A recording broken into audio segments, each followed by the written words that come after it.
I've never been in a pawn shop in my life. Many of us can say the same thing. The storefronts, they can sometimes be a little intimidating.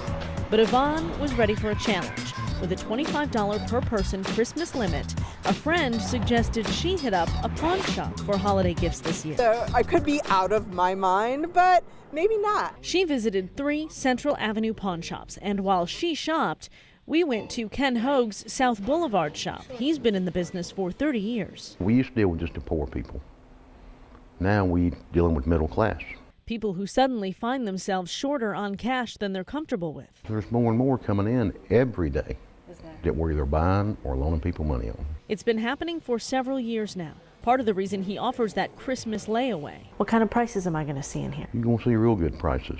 Probably about half of retail. And I learned 2 things. One, you can find just about anything here.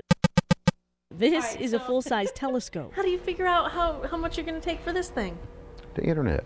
And 2, when shopping at a place like this, you should negotiate. Okay, $3.29 now. Well, yeah, you probably walk out with that for $2.75, $2.80. Advice we passed on to Yvonne before she went in. That's a good hint. We'll see if I'm any good at that. We followed her into her first shop. There were vacuum cleaners and motorcycles and guitars. And when she came out 15 minutes later, Success! You want to see? a 14-karat gold chain with a large topaz. She asked $75 for it, and I countered with 40, and she said, can you meet me sort of at 45? And I said, would you take 43? Over budget, but she'll give it as a birthday gift. No luck at the second shop she visited, but Yvonne really scored big at shop number 3. For my sister, I got a watch. She got that for $35, and for her brother, a basic digital camera. They wanted $30, and I got it for $20. She did make sure it worked. Ken says you have to. Checked them out very well. Make sure there's no breaks or cracks or, sit there and play with it. If they don't let you, it's a red flag. And he says don't be afraid to comparison shop between pawn shops.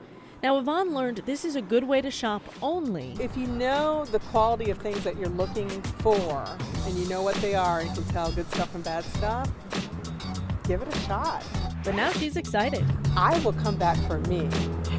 Yeah, I would. There's stuff. All it takes is a little patience and some keen bargaining skills. Kristen Miranda, WBTV, on your side.